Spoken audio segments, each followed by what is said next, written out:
आज हम एक राजकुमारी की कहानी सुनेंगे जिसने अपना राजभोग छोड़ के एक आश्रम में रहने लगी और उसने अपना जीवन साथी एक ऋषि मुनि को चुना।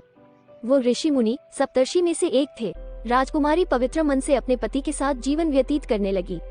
वो कोई आम राजकुमारी नहीं थी, बल्कि वो एक आदिशक्ति देवी है। उस देवी को महाराष्ट्र, आंध्र प्रदेश, कर्नाटक में रेणुका या यलमा देवी के नाम से जाना जाता है। रेणुका देवी ऋषि जमदाग्नि से विवाह करके आश्रम में रहने लगी। उसको 5 पुत्र हुए जिसके नाम रूमावंत, सुशेषा, वसु, विश्वासु, रामभद्र थे। रामभद्र भगवान विष्णु के अवतार थे। उन्हें महादेव की तपस्या करके परशु नाम का शस्त्र हासिल किया था, तभी से वे परशुराम कहलाए। रेणुका देवी प्रतिदिन पास के नदी से पानी लाती थी। उस पानी का उपयोग पवित्र अनुष्ठानों के लिए किया जाता था। पति के प्रति समर्पण और आदर्शता के कारण रेणुका देवी को सूखी रेत से बर्तन बनाने का वरदान मिला था। एक दिन बर्तन बनाने के बाद वो बर्तन में पानी भरने के लिए नदी में उतरी। तभी जल में उसे कामुक क्रीड़ा में लीन गंधर्व जोड़े दिखे। ये देखकर रेणुका की एकाग्रता भंग हो गई और पानी का घड़ा टूट गया। जमदग्नि को अपने दिव्य दृष्टि से सब पता चला और उसको शाप दिया। रेणुका देवी को सभी पंचभूतों की सुरक्षा से मुक्त कर दिया। जमदग्नि के श्राप के कारण उन्हें भोजन और पानी नहीं मिल पा रहा था।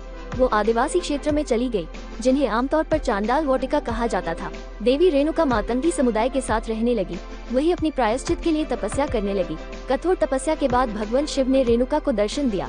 प्रसन्न होकर रेणुका मातंगी के साथ आश्रम पहुंची और जमदग्नि के पास गई। ऋषि ने रेणुका को देखकर प्रसन्न महसूस किया और उन्हें पूरी बात पता चल गई कि रेणुका ने क्या किया है, लेकिन वो उसे स्वीकार करने में झिझक रहे थे क्योंकि वो अभी भी एक इंसान थी और अपनी आत्मा को और मन को कामुक सुखों से मुक्त करने के लिए जमदग्नि ने कुछ देर सोचा और सिर काटकर उसे कपाल मोक्ष देने का फैसला किया। ऋषि ने अपने 3 बड़े बेटों को बुलाया, लेकिन उनके प्रति लगाव के कारण वे ऐसा नहीं कर सके। ऋषि ने परशुराम को बुलाया और उनसे रेणुका का सिर काटने को कहा। परशुराम को पिता के आदेश का कारण समझ में आ गया और उन्होंने अपनी मां का सिर काटने का प्रयास किया, लेकिन मातंगी उद्देश्य समझ नहीं पाई और उन्होंने क्रोधित होकर परशुराम को रोका और उसका भी सिर काट दिया। तब जमदग्नि ने परशुराम से वरदान मांगने को कहा। वरदान स्वरूप परशुराम ने अपनी माता को जीवित करने को कहा। जमदग्नि सहमत हो गए और उन्होंने पवित्र जल दिया और उनके सिर जोड़ने पर शव पर डालने को कहा।